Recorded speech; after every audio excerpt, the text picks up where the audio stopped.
attractive young actress hoping to boost her career, a man seeking to make a name for himself in the upper-class society in which he's married, and an experienced English balloonist attempt to defy the odds to achieve the first transatlantic balloon crossing, an effort doomed to end in tragedy due to inadequate preparation and poor decision-making. The story of the free life begins in New York with Rod Anderson in the late 1960s. At the time, Anderson is a director of admissions for the New York University.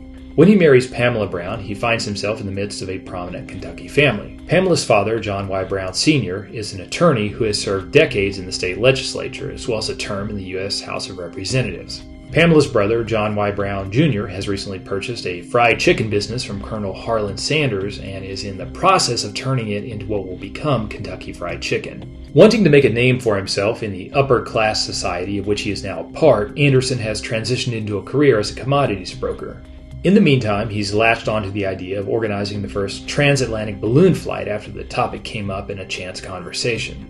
Pamela Brown, 28, who will keep her last name after marrying Anderson, is a former Miss Lexington, Kentucky, and an actress who has already appeared in a soap opera. Brown believes that the prestige and media exposure that the free life is sure to generate will boost her career. Aged 32 in 1970, Anderson has no background in ballooning and has initially envisioned himself as the manager for the project rather than an actual member of the crew. He hires Mike Simich to build a Rosier balloon, a hybrid design in which an inner envelope contains helium, while an outer envelope functions as a traditional hot air balloon inflated by a gas-powered heater. This design allows most of the balloon's weight to be supported by the helium without requiring constant heating, while the burner can be used to heat air and generate additional lift when required. The plan is for the balloon to carry the crew across the Atlantic at 8,000 to 10,000 feet of altitude on a 4 to 5 day journey and land in England or somewhere else in Europe.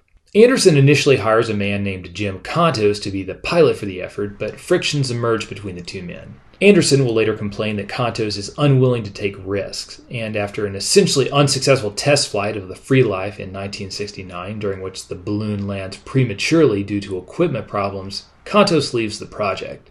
Anderson presses forward, however, taking a more active role, with Brown intending to support the project by documenting it rather than by taking part as a member of the crew. Although Brown comes from a wealthy family who provides some support, the couple themselves are of modest means and they sell their piano and harp to help finance the project, which has consumed $90,000 by 1970. In 2022 dollars, this would be more than $600,000, a considerable sum for a young couple, whether they are paying for it themselves or mortgaging the goodwill of family to generate the funds.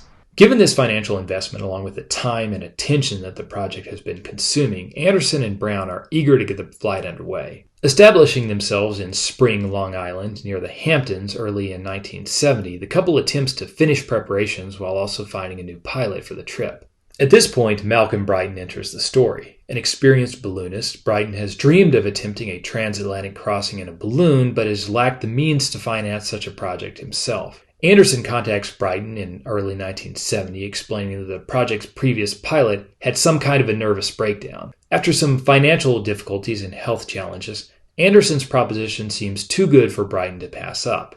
This will help him get his life back on track and allow him to end his 99-flight balloon career with a historic mission. Brighton, Anderson, and Brown quickly hit it off, and Brighton is hired as the pilot only about 1 month prior to the planned departure. At this point, perhaps buoyed with optimism by Brighton's confident personality, Pamela Brown decides to become a member of the Free Life's flight crew.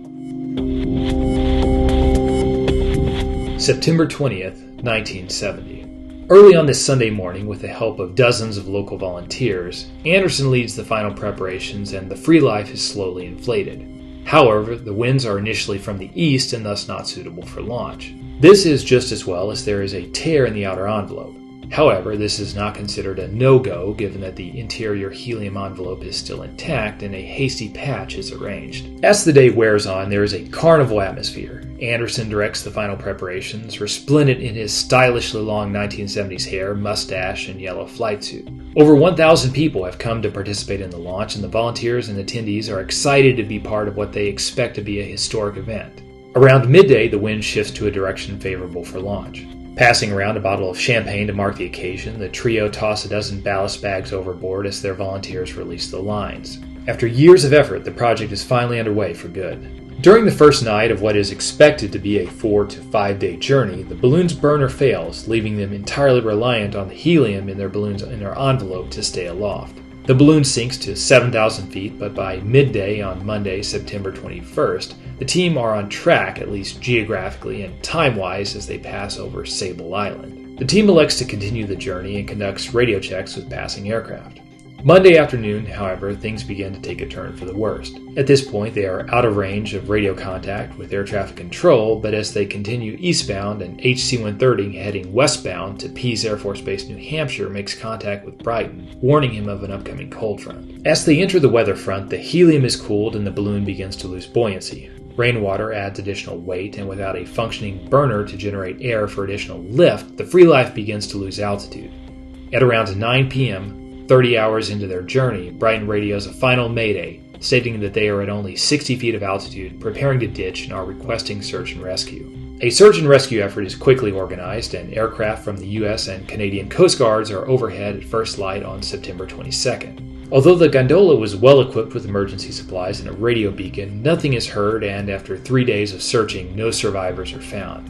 At the behest of Pamela's influential father, the search is extended for an additional day, again without finding any unambiguous traces of the crew or their balloon. Mr. Brown subsequently organizes his own search effort, hiring a civilian DC-6 and its crew, which performs more than 60 hours of additional searching. The family also hires psychic Peter Herkos, who has some notoriety for being consulted in the Manson murders.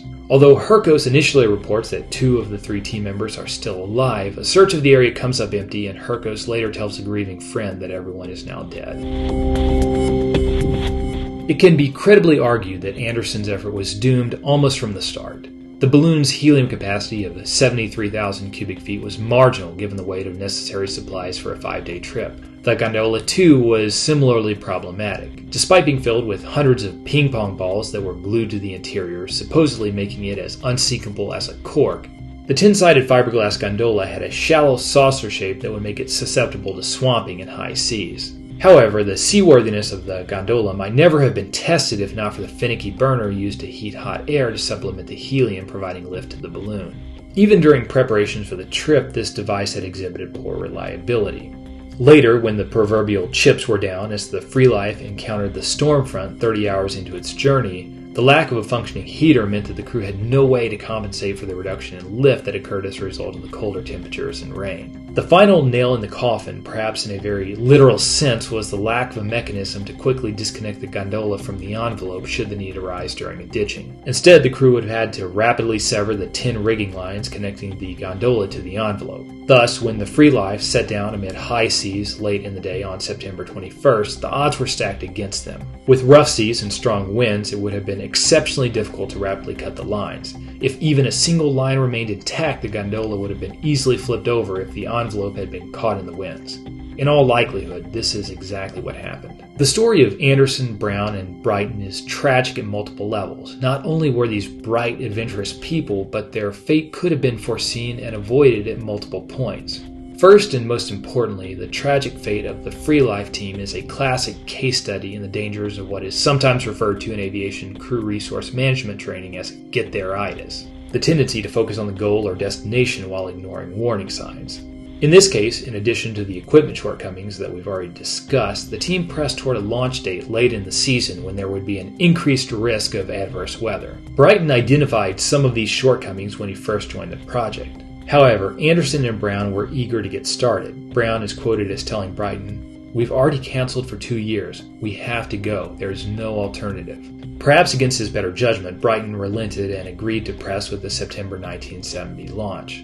Anderson and Brown must have both felt that the expectations of Brown's family weighed heavily upon them, both for the financial support that the family had provided and the expectation of showing successful results for all their efforts. In words that were meant to be encouraging but which must surely have come back to haunt him, just before launch, Pamela Brown's father, John Y. Brown Sr., publicly tells Anderson, "Failure comes cheap. Anyone can do that. I don't want to see either one of you except for over there." Second, apparently minor limitations and problems may have further tipped the scales against the team. The hasty and inadequate repair to the outer envelope would have likely impacted the balloon's lift by causing the hot air in the outer envelope to leak or cool more rapidly. Even more significantly, relatively late in the project, Pamela Brown decided to be part of the crew.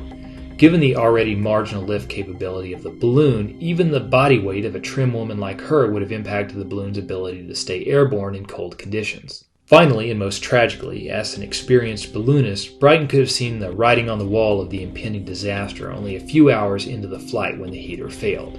Without the heater to compensate for reduced lift, any room for margin was gone and the crew would be relying entirely on ideal weather conditions to successfully complete their journey. Once the heater failed, the only reasonable course of action would have been to abort the mission as soon as possible. By ditching earlier in the day, they would not only have been closer to rescue, but would have given their rescuers many hours of daylight to find them. We will never know what discussion took place in the gondola during the last 10 to 12 hours of the flight. Perhaps Brighton pointed out the obvious but allowed himself to be overruled by Anderson and Brown. Perhaps Brighton was just as caught up in the quest for fame and fortune that motivated the young couple. In any case, by attempting to stretch the clearly unsalvageable mission into the evening, the team doomed themselves. It is ironic that the balloon named the Free Life was exactly the opposite of what its name conjures. Figuratively, the project became an anchor in the lives of a young couple, consuming their time and effort and chaining them to an unnecessary and foolhardy course of action. In their final moments, the balloon may have become a literal anchor, dragging them beneath the cold waves of the North Atlantic. The more positive takeaway is to view the Free Life tragedy as a cautionary tale, a classic case of biting off more than you can chew, and a stern reminder of how the sunk cost fallacy and get-there-itis can lead to disaster. If Anderson, Brown, and Brighton had applied the dictum slow is smooth and smooth is fast and taken a more methodical build-up approach to their effort, events would have undoubtedly unfolded for the better. Additionally, it seems that the Free Life team lacked clearly defined go-no-go criteria. In military missions and flight tests, for example, a mission will typically be planned with a minimum equipment list and likely contingencies and equipment failures identified and the proper responses worked out in advance. If an essential piece of equipment fails during a certain phase of the mission, there is a clearly defined response, such as to abort the mission. In the case of the Free Life, since the heater would have been an essential component, there should have been a pre-designated geographic point or time at which the crew would abort the mission if this item could not be repaired. What factor do you think played the biggest role in the tragedy? Could they have succeeded under different weather conditions or a slightly better preparation? This has been Aviation Horrors. Thanks for listening.